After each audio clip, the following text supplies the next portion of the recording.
kalau menikah itu dalam bahasa ceramah saya di YouTube ikhwas sekalian dan akhwat adalah jalan tol menuju ke surga. Seperti nggak ada rintangannya. Asal antum sudah menikah, itu sudah sangat mudah masuk ke dalam surga. Kalau antum mau sedekah, sedekah paling afdol kepada keluarga, istri dan anak, termasuk suami, orang tua, ya, kerabat. Dan ini dalam pernikahan. Kalau antum mau berbuat baik dengan orang, misal contoh kita mau aplikasikan hadis Nabi SAW, aku memenuhi hajat satu saudaraku muslim, lebih aku cintai daripada i'tikaf di masjidku ini, di Masjid Nabawi, sebulan. Tahu i'tikaf teman-teman? Kita mengikat diri 5 waktu sholat di masjid. Sholat-sholat sunnah di masjid. Berdoa antara azan dan iqamah. Baca Al-Quran, majlis ilmu. Banyak sekali yang kita dapatkan dalam i'tikaf. Semua rangkaian i'tikaf itu, kalau di Masjid Nabawi, apalagi sholatnya dilipat gandakan 1000 kali lipat, itu bisa didapatkan dengan memenuhi hajat satu muslim. Misal teman antum bilang, akhi, ukhti tolong antar saya ke toko itu. Baiklah, kita langsung antar dia. Atau kita tunjukin alamat. Atau kita jenguk pada saat dia sakit. Atau apalah, dia titip beli sesuatu. Maka itu lebih baik ya, daripada i'tikaf di Masjid Nabawi sebulan. Itu hadis ini teman-teman, banyak orang fahami selalu dia kejar di luar rumahnya. Padahal dalam rumah, istri ada, suami ada, anak ada. Berapa kali kita sebagai suami harus penuhi minumannya, makanannya, pakaiannya, tempat tinggalnya, transportasinya, istri dan anak kita.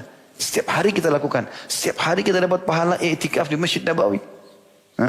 Orang nggak pikir itu. Hajat seorang istri, penuhi hajat suaminya. Masakkan makanan, belanja di pasar, rapikan bajunya, hilangkan letihnya, layani biologisnya. Ini semua lebih afdal daripada i'tikaf sebulan di Masjid Nabawi. Ini luar biasa. Dalam rumah ada.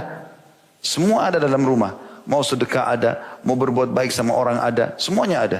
Ini jalan tol. Bahkan seorang sahabat mengatakan, ya Rasulullah, saya punya dirham. Saya mau sedekah. Siapa yang anda sarankan? Kata Nabi SAW, dirimu dulu. Lalu dia mengatakan, ya Rasulullah, saya masih punya. Kata Nabi SAW, istri dan anakmu. Keluarganya.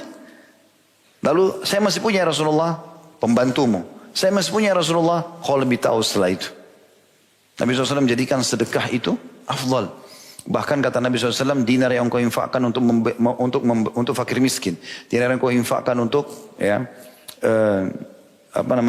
jihad, dinar yang kau infakkan untuk pembebasan budak, dan dinar yang kau berikan kepada keluargamu, istri anakmu jauh lebih besar pahalanya, mengalahkan pahala infak jihad di jalan Allah SWT. Jadi di rumah tangga itu ada semuanya, tinggal bagaimana kita baik-baik mengemasnya itu. Bagian yang sudah berumah tangga, hati-hati dengan hadis Nabi SAW. Perhatikan baik-baik, Nabi ingatkan dalam hadis sahih. Iblis punya singgasana di lautan. Dan dia ingin menyaingi Allah, tapi dia tidak akan mungkin menyaingi Allah. Karena singgasana Allah dikatakan dalam sebuah ayat, wa kana arshuhu alal ma. Singgasananya Allah di atas air, gitu kan.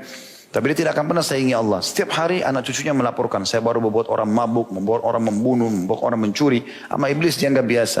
Begitu ada yang mengatakan, saya baru ceraikan suami istri, maka oleh iblis didudukkan di sebelah singgasananya, lalu berkata, kaulah jagoannya. Kau yang benar nih. Ceraikan suami istri. Makanya teman-teman harus hati-hati. Mempelajari dalam rumah tangga penting. Bagi yang benar, memaafkan. Bagi yang salah, minta maaf. Gitu kan? Kecuali betul-betul memang antum harus memberikan pendidikan yang tegas pada pasangan. Karena berulang-ulang melakukan pelanggaran atau pelanggaran terlalu besar. Bisa ada konsep tanda kutip namanya hajar. Hajar pakai E, bukan pakai A. Bukan hajar. Hajar itu boikot, diranjang. Yang Allah mengatakan dalam surah An-Nisa, A'udzubillahi minasyaitonirrajim, wallati takhafuna nusyudahunna fa'idhuhunna wahjuruhunna fil madaji wadribuhun.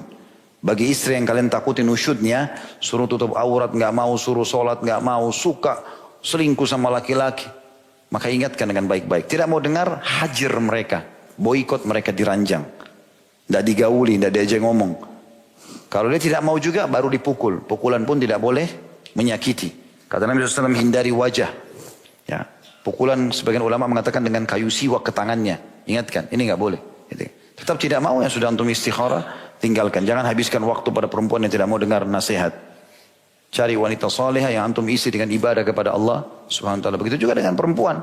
Nasihati suaminya, sholat ini itu, jangan mabuk. Tidak mau dengar, istikharah kepada Allah Subhanahu wa taala, tinggalkan saja. Cari laki-laki yang soleh, sisa umur kita dipakai untuk ibadah kepada Allah Subhanahu wa taala. Itu kurang lebih yang ingin saya tambahkan tadi.